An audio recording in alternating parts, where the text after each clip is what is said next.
trust in his promises. God who calleth those things which be not as though they were. Romans 4 verse 17. What does that mean? Why Abraham did this thing, he dared to believe God.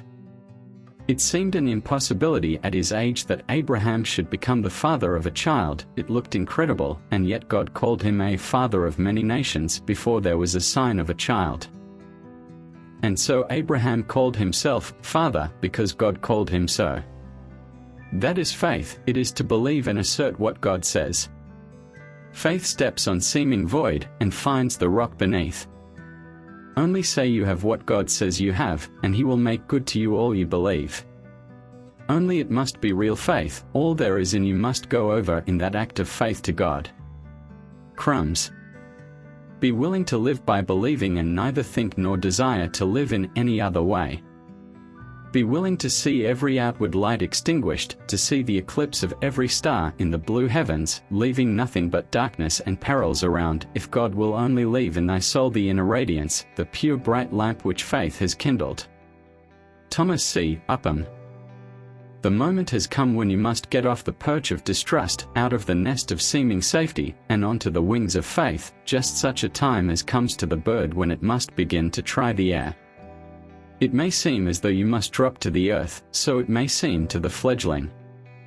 It, too, may feel very like falling, but it does not fall. Its pinions give it support, or, if they fail, the parent bird sweeps under and bears it upon its wings. Even so will God bear you. Only trust Him, thou shalt be holden up. Well, but, you say, am I to cast myself upon nothing? That is what the bird seems to have to do, but we know the air is there, and the air is not so unsubstantial as it seems. And you know the promises of God are there, and they are not unsubstantial at all. But it seems an unlikely thing to come about that my poor weak soul should be girded with such strength. Has God said it shall? That my tempted, yielding nature shall be victor in the strife? Has God said it shall? That my timorous, trembling heart shall find peace? Has God said it shall? For, if He has, you surely do not mean to give Him the lie. Hath He spoken, and shall He not do it? If you have gotten a word, a sure word of promise, take it implicitly, trust it absolutely. And this sure word you have, nay, you have more, you have Him who speaks the word confidently. Yea, I say unto you, trust Him. J. B. Figges, M.A. Thanks for watching. God bless you.